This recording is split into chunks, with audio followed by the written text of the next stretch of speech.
Good morning, students. Today our topic is DBMS, and in this lecture we are going to discuss about different keys used in DBMS. So first of all, let us take a quick revision of all the terms we have learned in our previous video. So first one is DBMS models. So DBMS model or database models defines the logical design and the structure of a database and defines how data will be stored, accessed, and updated in a database management system. So there are basically three models in it. First one is hierarchical model, second is network model, and third is relational model. So these are the three basic models used in database. So as far as hierarchical model is concerned, you can easily see here that downward tree structure is there, in which there is a root here, or root node basically represent the root data, and all nodes are connected to each other by arrow sign, and arrow is always in a downward position. So basic concept of the hierarchical model is that the records are stored in the forms of nodes, and all nodes are connected to each other and follow parent-child relationship, or there is a downward tree in it. So this is a example of a hierarchical model or diagram of a hierarchical model. You can easily see on a scheme. And the most important thing is that there is a one-to-one relationship here. Sorry, one-to-many relationship is here. You can easily see here that this node is basically connected to two different nodes. Means one-to-many relationship is there. One-to-many.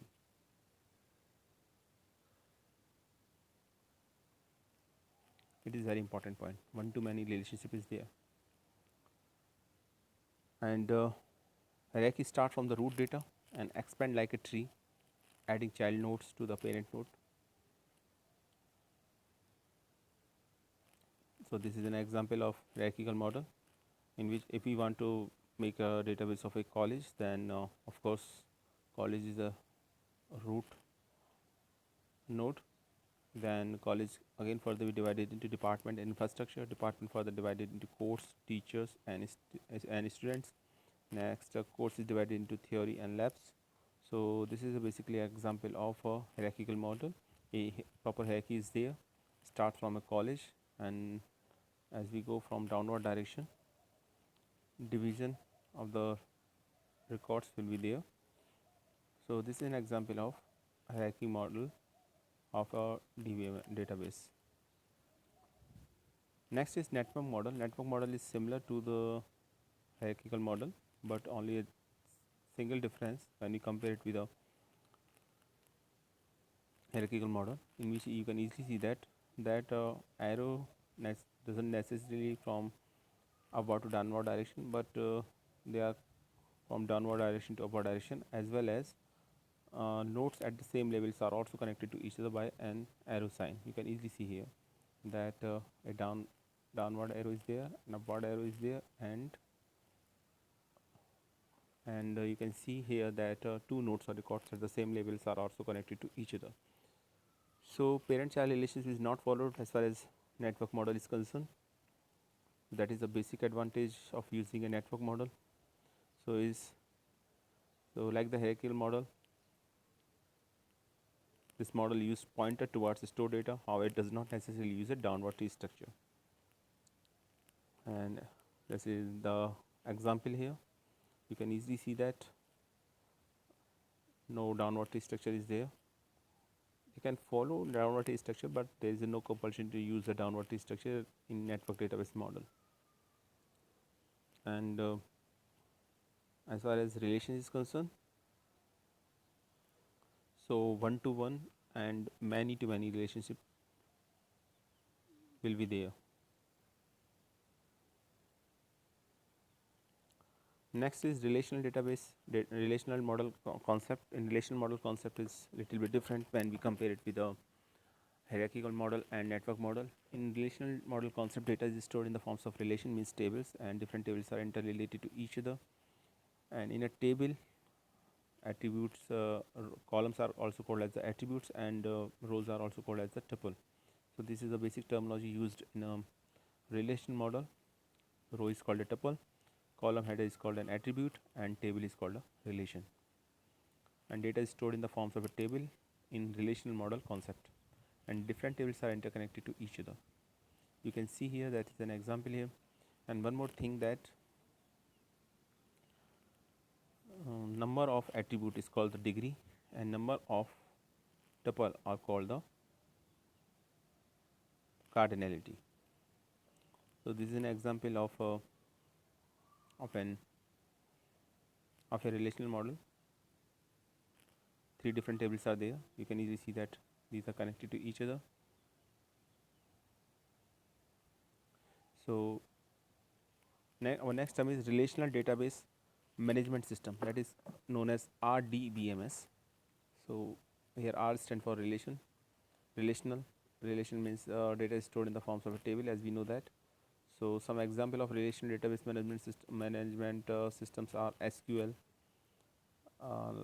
MySQL, SQL Server, Oracle. These are the example of RDBMS. All basically all modern DBMS falls in the category of RDBMS. So this model basically introduced by Dr. E.F. Code, and Dr. E.F. Code gives 12 rules which must be followed uh, by a perfect RDBMS models. But most of the RDBMS follow more than 7 rules. Less than 7 rules are followed by if any DBMS, then it is not categorized in the category of RDBMS. So this is the terminology of RDBMS. Relations table, attributes means column name, domain is a set of allowable value for one or more attributes, tuple is a row, degree is the number of attributes, cardinality is the number of tuples, and relation database means a collection of normalized relation. Normalization means a table which contain no duplicate values. And there is a difference between DBMS and RDBMS. Basically, RDBMS is a part of a DBMS. In RDBMS, there is a compulsion the data must be stored in the forms of a table. And other difference, when we talk about other difference between DBMS and RDBMS, then RDBMS follows client-server architecture, but DBMS doesn't follow client-server architecture. RDBMS supports distributed, but DBMS doesn't support distributed. And there is a three-level security in RDBMS, that is operating system level, command level, and object level. But in DBMS, there is no security of data at all. So these are the three basic difference. These difference are also mentioned here, and some more difference are also there. Basically, DBMS may satisfy less than 7 rules of Dr. E.F. Code, but all RDBMS follows more than 7 to 8 rules of Dr. E.F. Code. Concept of normalization is there in RDBMS, but there is no normalization of data in DBMS. When we talk about the normalization, it simply means that we want to reduce the duplication of data in a table or in a database. Example of RDBMS are MySQL, Postgre, SQL Server, Oracle. These are the example of RDBMS, and XML is an example of DBMS. So in DBMS, data is stored as a file, but in RDBMS, data is stored in a tabular form. So that is the main difference between DBMS and RDBMS. And in DBMS, there is a programs maintained by programmatically, and in RDBMS, relations between two tables of files can be specified at the time of table creations. So these are difference between DBMS and RDBMS. These are the rules of Dr. E.F. Code. These are not part of his syllabus, but you have some idea about the rules given by Dr. E.F. Code. So basic or important thing is that if any database follows less than 7 rules of it, then it falls in the category of DBMS. But if follows more than 7 rules, then it falls in the category of RDBMS. Next very important term is cardinality and degree. Cardinality, as I told you, that is the number of rows in a table, or number of tuples in a table, and degree is nothing but only the number of the columns or number of the attributes in it. So you can see here that there is a table named Sally, contain 3 different attributes: employee number, effective date and amount. So here degree is 3, and when we talk about the cardinality, there are 4 different rows here, so cardinality is 4. So simple to find out cardinality and degree, and most of the time this type of question is asked in examination, that find out a degree or cardinality of a particular table. But if there is a Cartesian product of two tables, then it is much more difficult to find out the cardinality and degree of a table. The concept is same, means the cardinality means number of rows, and degree means number of columns. But before this, you have to find out the Cartesian product, or you can say that cross product. So there is a two tables, student and event, and we got a cross product of it, and there is a table name list, which is a cross product of table student and event. When we use the concept of cross product or Cartesian product, it means that um, attributes names are added and rows are multiplied. So you can easily see that 4 columns name are there or attributes are there, because first table contain 2 attributes, second table contain 2 attributes, first table contain 3 rows, and second table contain 2 rows. So 3 into 2 is equal to 6 rows should be there. So now we can say that cardinality is 6 and degree is 4 of the table list. So this is the revision of our last video. Now let us talk about some important points here. Keys. So what is key? First of all, a DBMS key is a attribute or a set of an attribute which helps us you to identify a row or tuple in a relation. So key basically is a attribute, or it may be a set of attributes. And why we use key? Because to find out or identify a row in a relation. Row means tuple in a relation, relation means table. So there are different types of keys. So let us talk about them one by one. First of all, super key. Super key is a set of attributes whose values can uniquely identify an entity in the entity set. A super key contains one or more attributes. So you can easily see that there is a table, and table contain 4 different column name or attribute. These are roll number, name, mobile number, and age. And the definition of super key is that set of attribute defined uniquely. So roll number, you can easily see that 1, 2, 3 value are there of roll number, and all these are unique. So we can say that roll number is a super key. And as we know that when we assign a roll number, it is unique to all students, means no roll number is allotted to no same roll number is allotted to two different student. So we can say that roll number basically uniquely defined data in a table. So roll number is an example of super key. And name and mobile number is also a super key, combination of name and mobile. And why it is a super key? Because it may be possible that two students with same name are there in a class. So we can say that name is not a super key because it doesn't uniquely identify data in a table. So name and mobile number, combination of name and mobile number is a super key, because mobile number is unique, and name, it may be contain duplicate values. So combination of name and mobile number is a super key. So there are two super keys: super roll number and name mobile number. Also, if we combine all these three, roll number, name and mobile number, this is also a super key. And even roll number, name, mobile number and age, this combination is also a super key. So basically all the combination of attribute which uniquely define data in a table is an example of a super key. Next is candidate key. So the minimal super key is called the candidate key.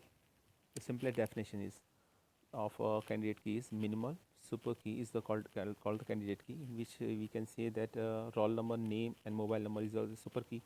But in this combination, roll numbers itself identify uniquely data in this table. So we cannot use name and mobile number attribute with this. So we can say that minimal super key, which is a roll number itself, is a super key. So is a candidate key. So minimal super key is also called as a candidate key here. In this example, you can see that five columns names are there: student ID, roll number, first name, last name, and email ID. So we can say that three different candidate keys are there, because these uh, keys or attributes names uniquely identify the data in this table. Student ID is unique, so it is a candidate key.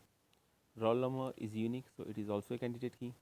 Email is also unique, so it is also a candidate key. So minimal super key is called the candidate key. It means if we remove just extra attributes which are not essential to identify a data in a table, then we find out a candidate key. So this table basically contains three different candidate key. Now there are two other keys and these keys are primary key and alternate key. So out of the available candidate key, we have to select one key to make a primary key. So primary key is again define data uniquely. So primary key is unique, and there is only one primary key in a table. A table may contain more than one candidate key, but there must be at most one primary key. So out of available candidate key, one key work as a primary key which uniquely define data in a table. And one more important thing about a primary key, that you cannot give null value to a primary key. Then you can easily see here that three candidate key is there, and if you select student ID as a primary key, then two keys are also there: roll number and email. So these keys are called the alternate keys. So alternate keys means these are not the part of a these are not a primary key. These keys which are not serve as a role of primary key are called the alternate key. So basically these three terms are used uh, together, or these are interrelated to each other: candidate key, primary key, and alternate key. So now we can conclude it as candidate key are the name of the attribute or the combination of attribute which can uniquely define data in a table, or these are the minimal super keys. Okay, and why these are called the candidate keys? Because these all are the candidate of a primary key. We can make any one of them as a primary key. So these are the candidate of primary key, so that's why these are called the candidate key. And we select as a one of them as a primary key, then the other keys are all called the alternate keys, because they are provide the alternate of a primary key. So these three terms are basically used most of the times together: candidate key, primary key, and alternate keys, and interrelated to each other. And the basic similarity between all these three means candidate key, primary key, and alternate key defines data uniquely in a table.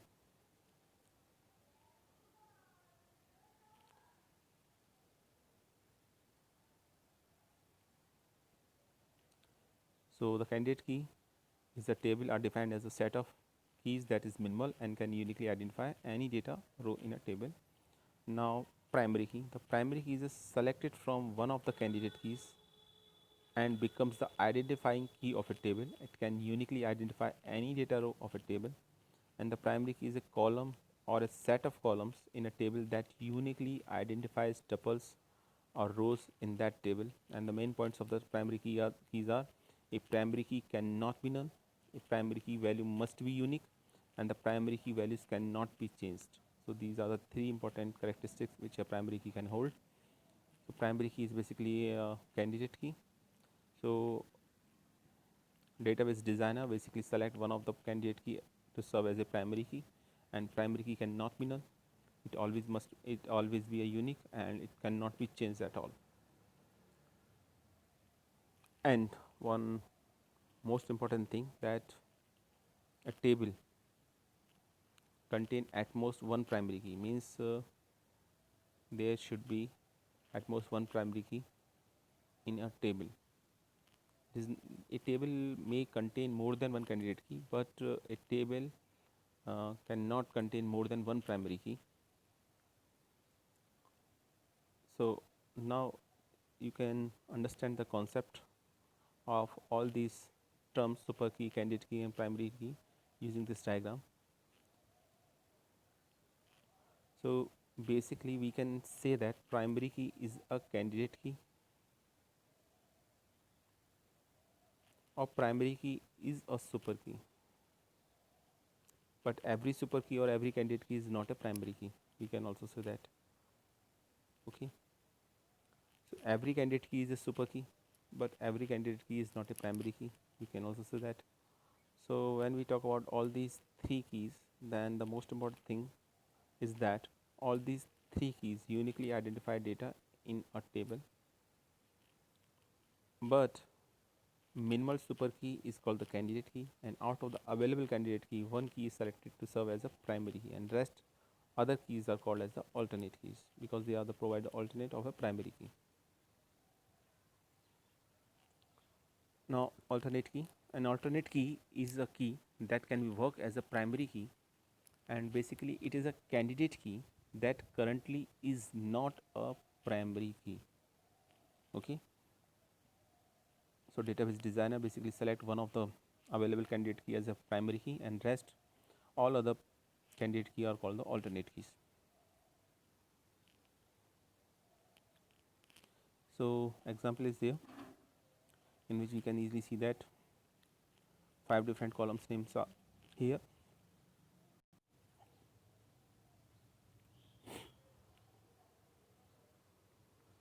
Five different columns names are here: ID, roll number, first name, last name, and email. ID of student 1, 2, 3, roll number which is unique, of course. Roll number is also unique. First name, last name, and email. Email is also unique. So we can see here that there are three candidate key: ID, roll number, and email. So if we select ID as a primary key, then roll number and email are also called as alternate keys. Next is composite key. So if a table do have a single column that qualifies for a candidate key, then you have to select two or more columns. If a table do have a single column that qualifies for a candidate keys, then you have to select two or more columns to make a row unique. Like if there is no employee ID or SSN columns, then you can make employee name plus date of birth is a composite primary key, but still there can be a narrow change of duplicate rows. So basically we can say that duplicate key is nothing but only the combination of more than one key. So in a table most of the time what happens is that we cannot identify a data using a single column name or attribute name. So a single column name or attribute name is not served as a primary key. Then in that case we can combine more than one column to make a primary key, and when we just combine more than one column, then it is called a composite key. Okay. So composite key is nothing but only the composite primary key is nothing but only the primary key, but the primary key which is a combination of more than one column. Next is foreign key constraint. So foreign key is a field in a table that is a primary key in another table, and the foreign key creates the relationship between two tables, and it enforces referential integrity and maps to primary key in the parent table. First of all, one of the most important things is that about foreign key, that foreign key is used to connect two tables. In a RDBMS, we want to connect different tables related to a same database. So foreign key is used to connect two different tables that belongs to a same database. So in one table is called the parent table, and other tables are called the child tables. So parent table is basically connected to the child table, and there is a same column name or attribute in both parent table and child table. So let us take a small example here to understand the concept of foreign key. So there is the same column name here with in parent table and column and child table.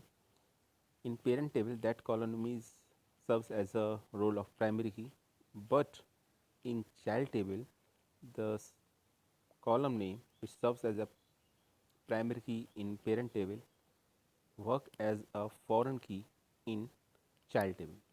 So foreign key is basically used to connect two tables, and foreign key work as a primary key in parent table.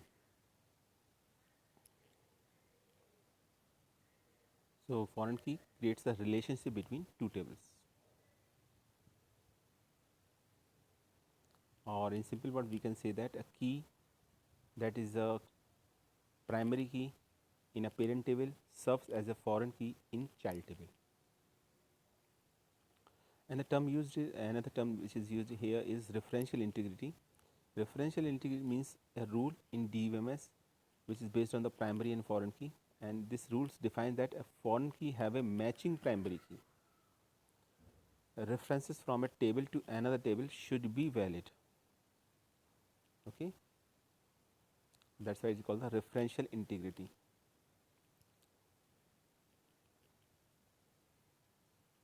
That means a data in a parent table regarding to a primary key must be there in a child table.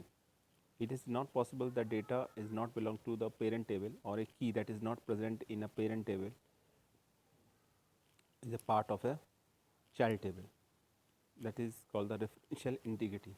Hence, it means a proper references should be there.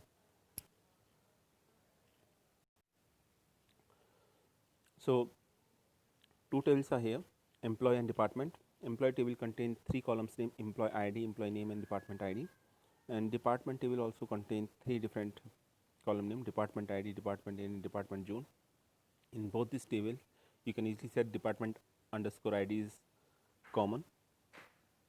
So department underscore ID serves as a primary key in table employee, and it is a foreign key for table department also. So the rule states that the department underscore ID is the employee table has a matching valid department ID in the department table.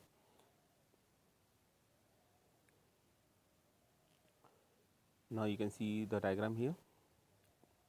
Referential integrity constraint all the conditions imposed on a table. So a referential integrity constraint is specified between two tables first of all. Second thing is that in the referential integrity constraint, if a foreign key in table 1 refers to the primary key of table 2, then every value of the foreign key in table 1 must be null or be available in table 2. That is the main point of referential integrity.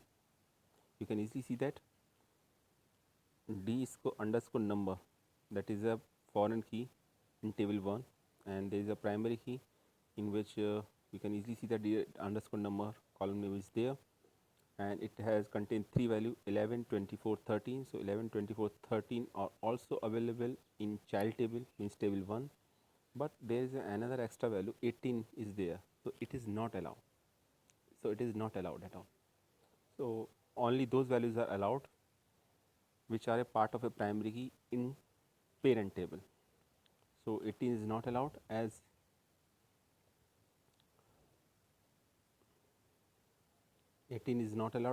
D underscore number 18 is not defined as a primary key. You can see here that three different values are here and four different values are there. This is a parent table and this is a child table. This is a foreign key here for child table, parent table 1, and this is a primary key here. So 11, 24 and 30s, these all values are allowed, but 18 is not allowed because 18 is not a part of a primary key. That is the concept of a referential integrity constraint.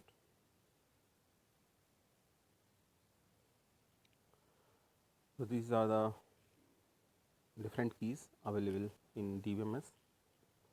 I hope you are now able to understand the concept of different keys.